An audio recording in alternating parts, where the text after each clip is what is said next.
અમદાવાદ વિમાન દુર્ઘટના મામલે ડીએનએ સેમ્પલ મેચનો કુલ આંક 92 થયો છે, જેમાંથી 47 વ્યક્તિઓના પાર્થિવ દેહ પરિવારને સન્માનપૂર્વક સોંપવામાં આવ્યા છે।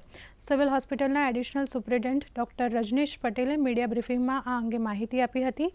13 વ્યક્તિના પરિજનો સાથે આજે પાર્થિવ દેહને સ્વીકારવામાં આવશે, જ્યારે 11 વ્યક્તિના પરિવારજનો પરિવારમાં પરામર્શ બાદ પાર્થિવ દેહ સ્વીકારવામાં આવશે, જ્યારે બાકીના 12 વ્યક્તિના કિસ્સામાં પરિવારના અન્ય લોકો પણ આ જ દુર્ઘટનાનો ભોગ બન્યા હોવાથી અન્ય વ્યક્તિઓના ડીએનએ સેમ્પલ મેચ થયા બાદ પાર્થિવ દેહ સ્વીકારવામાં આવશે।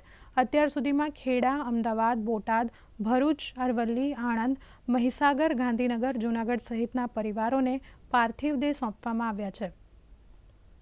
47 લોકો એમના સગાવાલાના મૃતદેહ લઈ ગયા છે। બાકી જે પેન્ડિંગ છે એમાંથી 13 લોકો કેમ્પસમાં આવી ગયા છે, they are waiting for their turn. આમાંથી લગભગ 4 જણા ઓછા થયા છે, એટલે તમારી પાસે જેટલા રહે એટલા 9 લોકો હજી વેઇટિંગ છે કે ઓન કેમ્પસ। 8 પરિવારો 2 કલાકની અંદર સિવિલમાં પહોંચશે। 12 પરિવારો એવા છે કે જે બીજા મૃતદેહનો કન્ફર્મેશનની રાહ જોઈ રહ્યા છે, પછી આવશે લેવા। અને 11 પરિવાર એવા છે કે જે કુટુંબ જોડે ડિસ્કશન કરીને પછી લેવા આવશે।